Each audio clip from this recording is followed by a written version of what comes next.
अब हम इस सूक्त की 5वीं ऋचा का पाठ और उसका भावार्थ जानेंगे, जिसके दृष्टा ऋषि हैं मधु, छंदा विश्वामित्र, देवता हैं अग्नि और छंद है गायत्री। मंत्र है अग्निर्होता कविक्रतुः सत्यश्चित्र श्रवस्तमा देवो देवेभिरागमत्। इस ऋचा का सरल अर्थ है अग्नि आह्वान करने वाले होता, कवि जैसी बुद्धि वाले, सत्य स्वरूप और अत्यंत विविध कीर्ति वाले हैं। वे देव अन्य देवताओं के साथ यहां पधारे। यहां कविक्रतुः केवल काव्य भाव नहीं, रचनात्मक मेधा है, वह बुद्धि जो नए समाधान रचती है। चित्र श्रवस केवल ख्याति नहीं, सद्गुणों के कारण उत्पन्न सुयश है जिसे लोग दूर दूर तक सुने।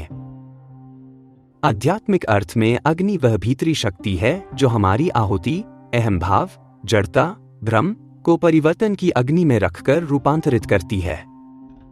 होता कहना बताता है कि अग्नि निष्क्रिय नहीं, कर्मरत है, वह केवल प्रतीक नहीं, प्रक्रिया है। हम जो अर्पित करते हैं उसे ऊर्ध्वगामी बना देती है। कविक्रतुः का भाव है कि यह अग्नि हमारी चेतना में सृजन शक्ति जगाती है, ठहरे हुए ढांचों को तोड़कर नए अर्थ, नए मार्ग, नए सेतु बनाती है। सत्य इंगित करता है कि यह सृजन उच्छृंखल नहीं, सत्य में स्थित है, इसलिए स्थायी है। और चित्र श्रवस्तमा याद दिलाता है कि जब भीतर की अग्नि सत्य में स्थित होकर सृजन करती है, तब जो यश मिलता है वह दिखावा नहीं, चरित्र का प्रसाद होता है। ऐसा यश जो सुनकर लोगों के भीतर भी प्रकाश जगे। दार्शनिक दृष्टि से यह ऋचा यह सूत्र देती है, ऊर्जा, बुद्धि तथा सत्य का संगम ही दिव्य उपस्थिति की अनुभूति कराता है। अग्नि ऊर्जा है, कविक्रतुः बुद्धि का सृजन है, सत्य उसकी नैतिक धुरी है, और जब ये तीन एक रेखा में आते हैं तब देवो देवेभिरागमत्, देवत्व अकेला नहीं आता, अपने संग अन्य दिव्य गुणों को भी साथ लाता है।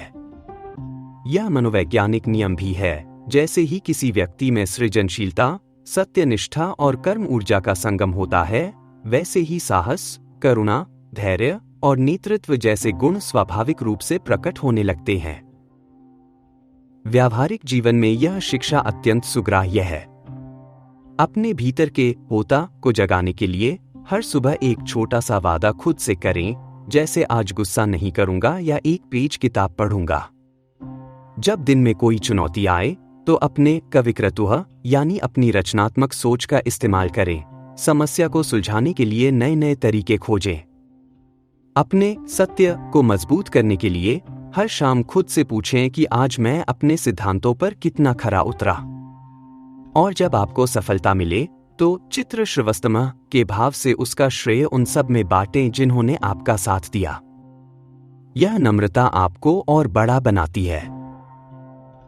इस प्रकार यह ऋचा हमें बताती है कि अग्नि केवल उपासना का प्रतीक नहीं, उत्कृष्ट कर्म विज्ञान है।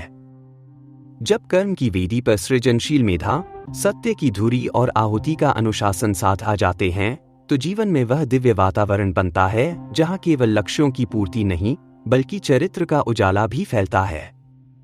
वहीं से वह सुयश जन्म लेता है जो दूर तक सुना जाता है, क्योंकि उसके पीछे अग्नि का तेज, कवि की सर्जना और सत्य का स्थैर्य एक साथ बोल रहे होते हैं।